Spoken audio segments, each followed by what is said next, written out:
Assalamualaikum warahmatullahi wabarakatuh.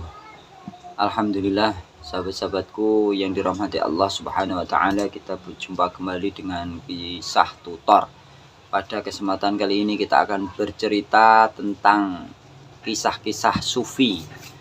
Kisah-kisah humor sufi Abu Nawas yang selalu menghibur dan menggelitik ya.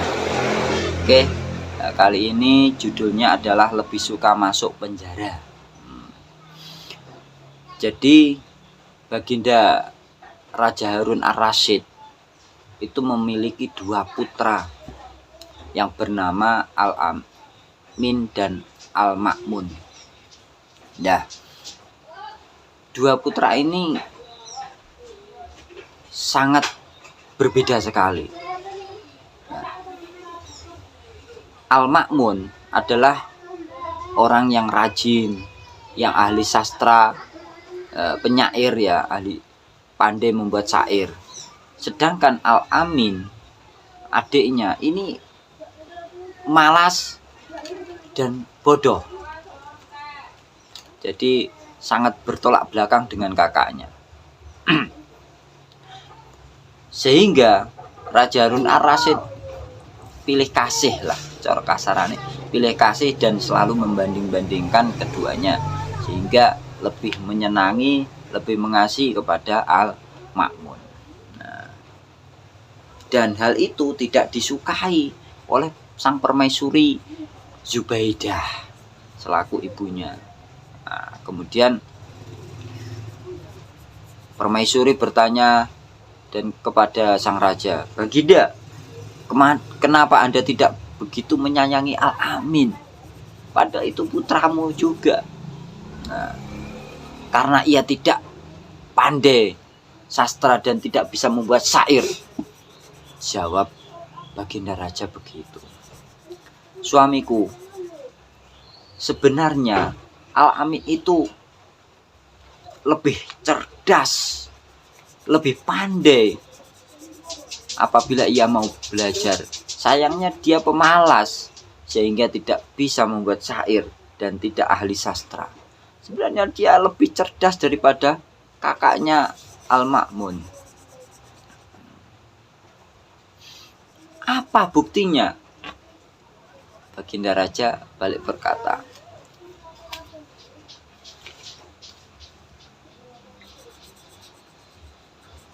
"Baik, tidak lama lagi Anda akan melihat buktinya." Itu jawab daripada sang permaisuri.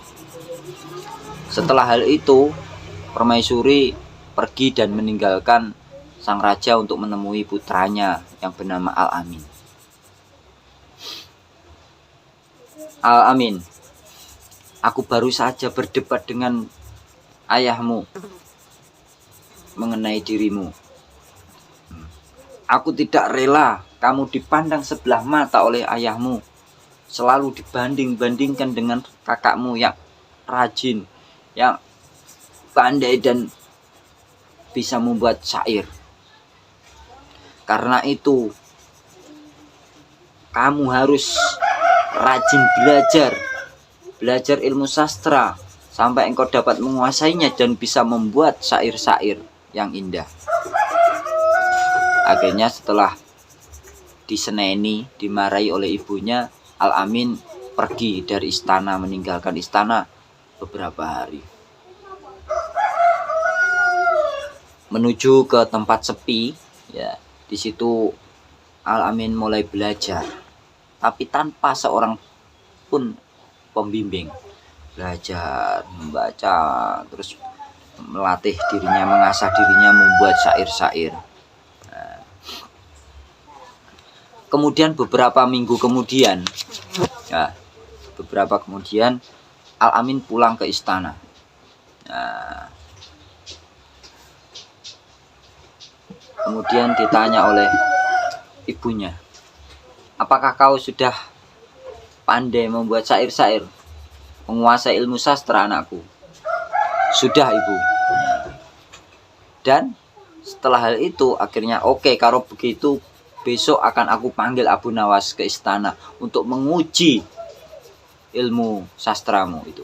Nah, akhirnya dipersiapkan Abu Nawas dipanggil ke istana oleh permaisuri dan dihadapkan kepada Al-Amin supaya untuk menguji keahlian daripada Al-Amin yang baru saja pulang belajar ilmu sastra dan membuat syair-syair yang indah. Abu Nawas, coba kamu dengarkan karya syair putraku ini. Nah, baik, silahkan.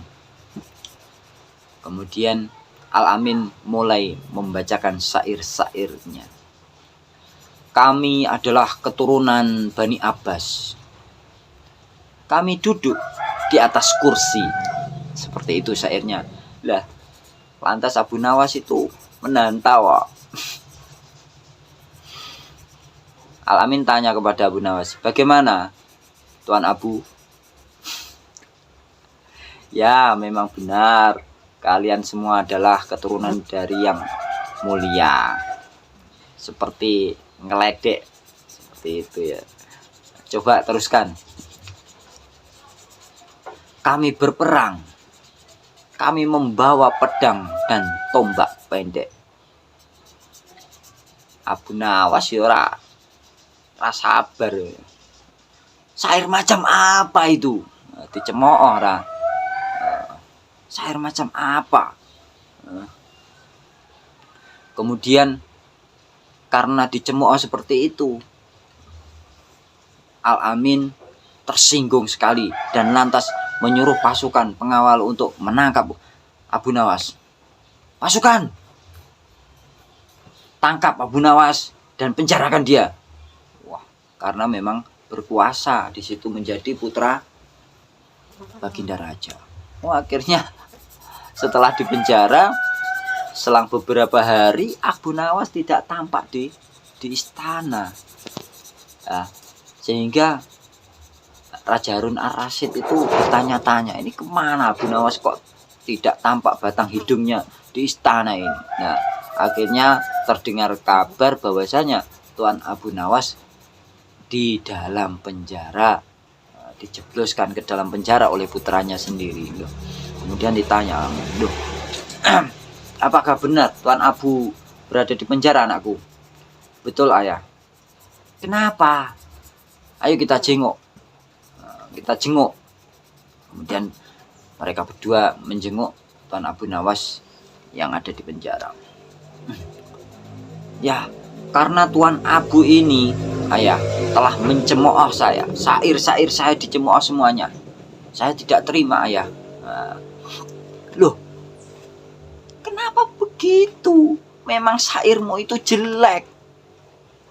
Tuan Abu itu mengatakan apa adanya, itu bukan berarti mencemooh kamu, mencemooh syairmu, tapi itu adalah sebuah kritikan supaya kamu rajin belajar tentang ilmu sastra dan menjadi seorang penyair yang hebat. Dan kamu harus lapang dada. Raja menasihati anaknya di depan Abu Nawas di penjara. Baik, ayah, berikan kesempatan aku lagi untuk belajar ilmu sastra, dan aku akan menguasai ilmu sastra dan membuat syair-syair yang indah. Oke, baiklah. Untuk yang kedua kalinya, akhirnya Al-Amin berangkat berkelana meninggalkan istana untuk belajar mendalami ilmu sastra dan membuat syair-syair yang indah. Akhirnya setelah kepergian Al-Amin beberapa pekan, dia pulang kembali ke istana. Dan pagi-pagi Abu Nawas, Baginda Raja, dan beberapa penyair sudah berkumpul di istana untuk mendengarkan, untuk menguji kedalaman ilmu sastra putra mahkota Al-Amin. Nah, dan ternyata hal itu sudah disetting, sudah diatur oleh Permaisuri Zubaidah.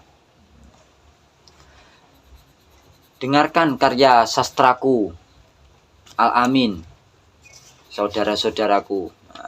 Kemudian begitu kata Permaisuri Zubaidah. Baik, silakan.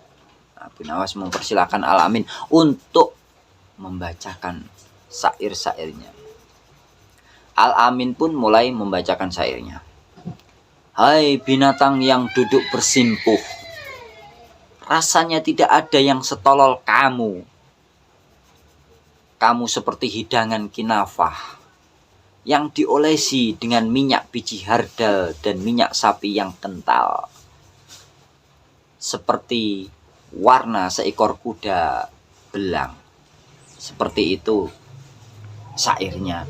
Begitu selesai mendengar syair Al-Amin, Abu Nawas langsung terperanjat bangkit dari tidurnya dan nyelonong pergi. Hai Abu Nawas, Baginda Raja menegur. Mau kemana kamu? Saya lebih baik di penjara, Baginda Raja, daripada mendengar syair-syair yang begitu jelek.